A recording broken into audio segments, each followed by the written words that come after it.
Ephata.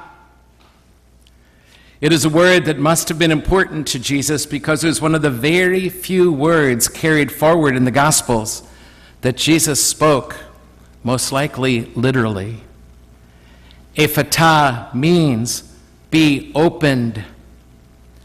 It was an important word in the early Christian movement. It was big to his followers because it was big to him. And it should be big to us. Ephata. It means be opened. Be open-minded.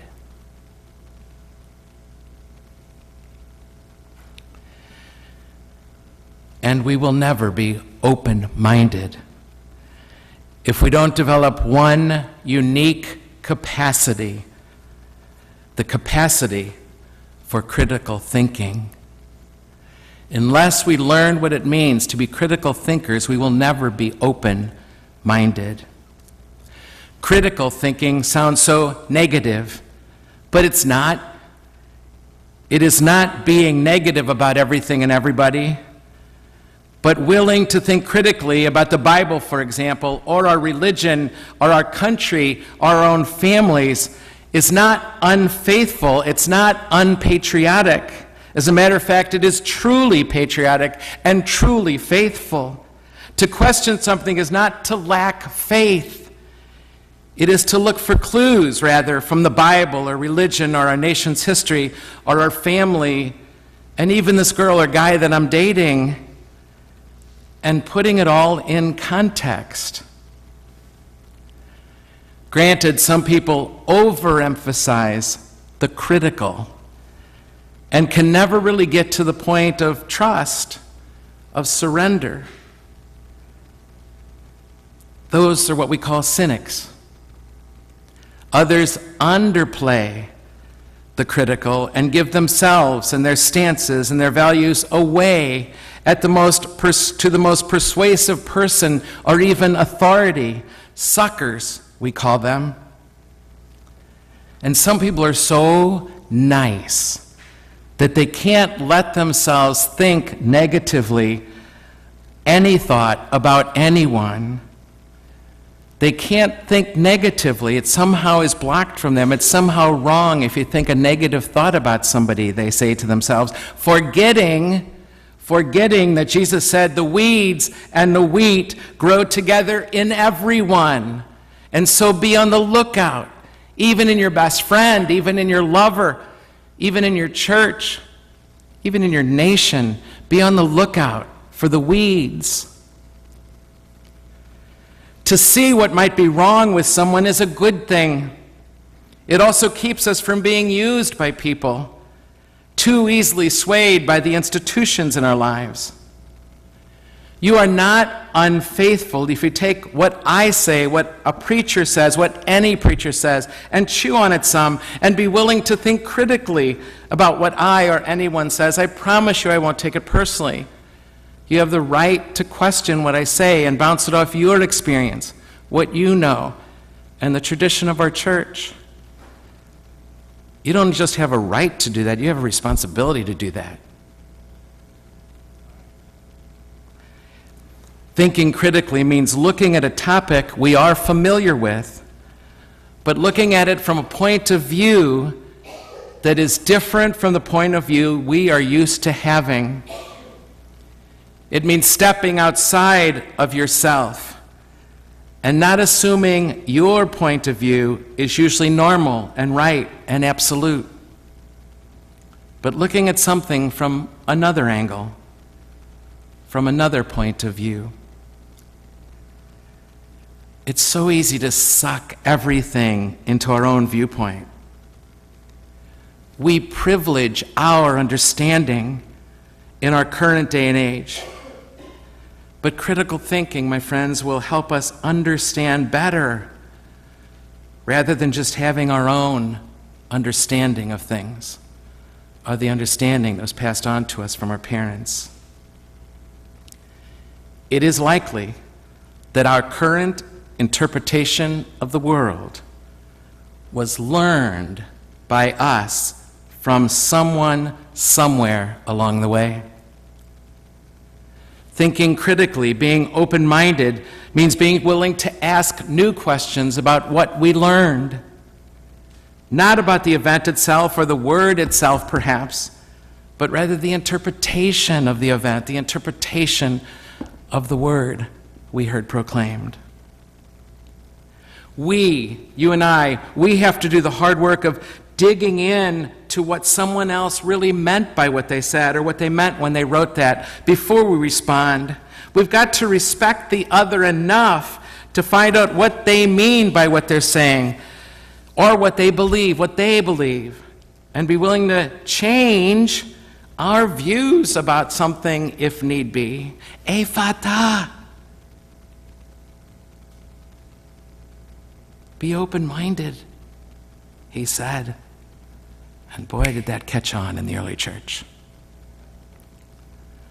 Learning requires ignorance. I can't learn anything if I think I know everything. I can't learn anything if I think I know everything. If I am to know anything, I must be willing to think critically about my own thinking. I have to be willing to admit that I might be wrong about everything, or about particular beliefs, for example, about God and about how God works in our lives and in our world, or the Bible, or religion. Thinking critically admits a willingness to dismantle some of my own ways of thinking about things. And we have to be willing to admit that that's probably a good thing. It's not the end of the world to be wrong. We can be so humiliated, it feels like to us, maybe even ashamed in a group conversation or debate, to lose, to find out we were wrong and to see that we were wrong in front of everybody else. But the truth is, it's not the end of the world to be wrong. And the sooner we can say it and admit it out loud, oh, I was wrong, I'm sorry, thank you, the more human we become to everybody in the room. And ironically, we think they might look down on us for being wrong, but they actually look up at us for being willing to say it. It might heighten my anxiety a bit to be wrong, to start to feel like, whoa, I might be wrong. So be it.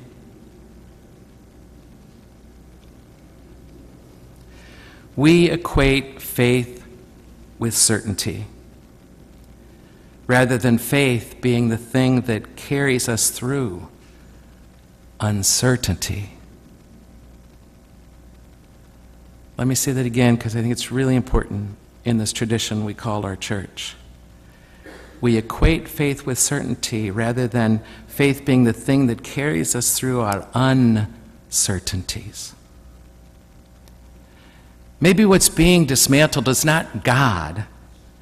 What's being dismantled is our thoughts about God, and maybe that's needed. We, you and I, we need something every once in a while that will pull the rug out from under us and pull the curtain back. And certainly so many of the circumstances of our day are pulling the carpet out from under us. And as a matter of fact, pulling the curtain back and showing some of our authority figures to be the charlatans they always were. And that's so hard to see. It is so hard to see. But we need the curtain to be pulled back. We need the carpet to be pulled out from under us, to see ourselves and what we're doing. And I think that might be what's happening to us these days. That's exactly what we're talking about when we talk about critical thinking, keeping an open mind, listening deeply to the other, and being willing to change our minds. Ephata. Granted, we get scared if we start thinking critically and being open to the other who's so different from us. We might wonder where it'll all stop and what will come of the absolutes on which we've hung our hat for so long and held on to desperately for our securities. an ephemeral security, we find out. This can make life messy to be a critical thinker. For Christians especially, maybe, who have been taught that there are certain lines you just don't cross. As soon as there is something about which you can't ask a question, all of a sudden, our minds clamp shut. We are charged immediately by others as not having faith, or being heretics, or being unorthodox, as soon as we ask the question. And once again, our minds clamp shut. And so we bury our questions away from the priest, away from the bishop, or our boss, or our spouses, or our parents. This past semester, I did an in-depth study of Mary because some of the things I was hearing about Mary in our tradition were just not sinking for me all the way. And so I spent hours trying to pull in all these resourcing with all these minds of our church over the centuries and right now across the world. And it was unsettling, to say the least. Very unsettling. It was somewhat anxiety-producing for me because I wondered where it would leave me. But I got to say, surprise, surprise, I fell in love with Mary at a level I had never had in my life, getting to know her better, perhaps as she truly is. Our minds clamp shut when we put them at the service of an ideology, and we're not even aware that is what is happening to us. Being open-minded, being a critical thinker, needs to be at the service of our openness and humility. It will be born of humility, and it will lead to even more humility. Ephata! We must be suspect of our opinions because we are all blind in some way.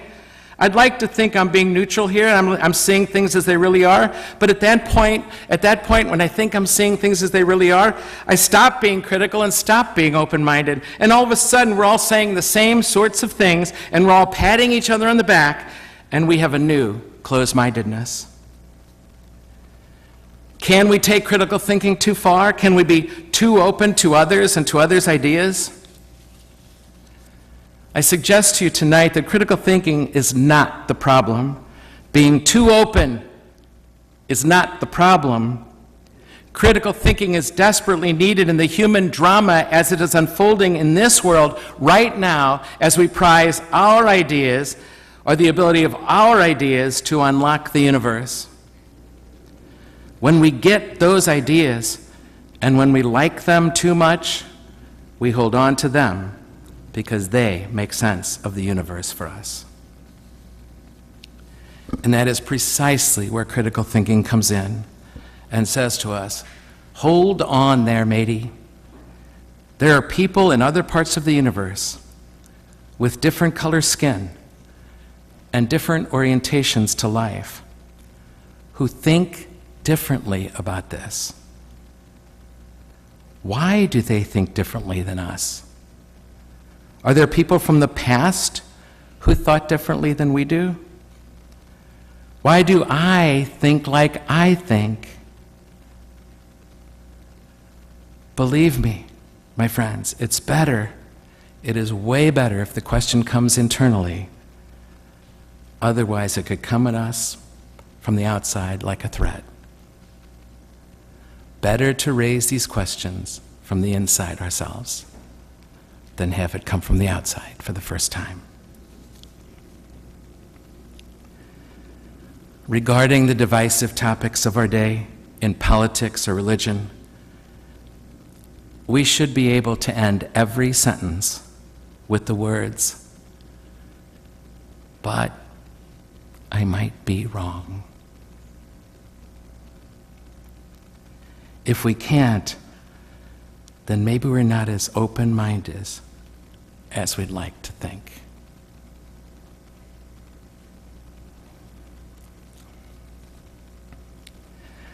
Critical thinking is an act of humility, where we're always considering the context, whether it's the context of the person sitting right next to me or the context of some smart person from the past who saw things differently.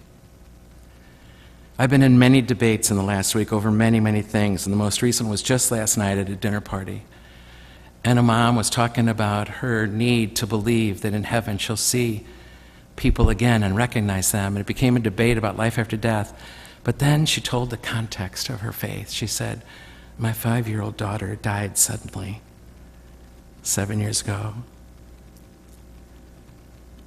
Knowing the context of what she was saying changed the whole conversation.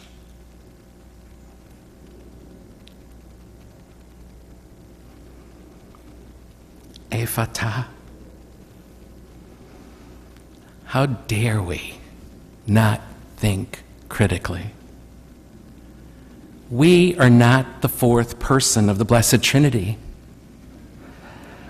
How dare we always think that we are right? Trust this. And this is one of the greatest gifts the Jewish community has ever taught me. And working with the rabbis over the last 27 years, I have to tell you, what I've seen again and again is they know how to disagree without squaring off against each other. They debate, they fight it out. And so and tonight is Rosh Hashanah for them, by the way, so we're especially connected to them. Let me just say what I've learned from them, and it is this. Trust this. In the disagreement, God is. In the disagreement, God is. I sound like Yoda.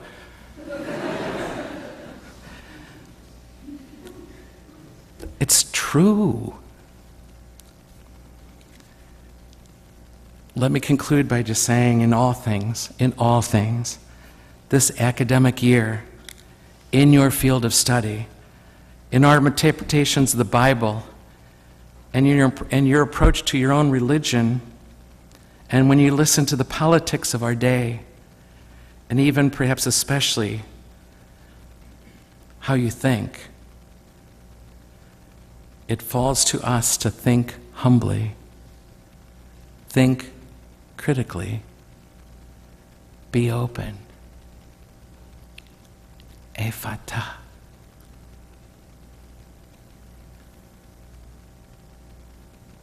But who knows? I just might be wrong.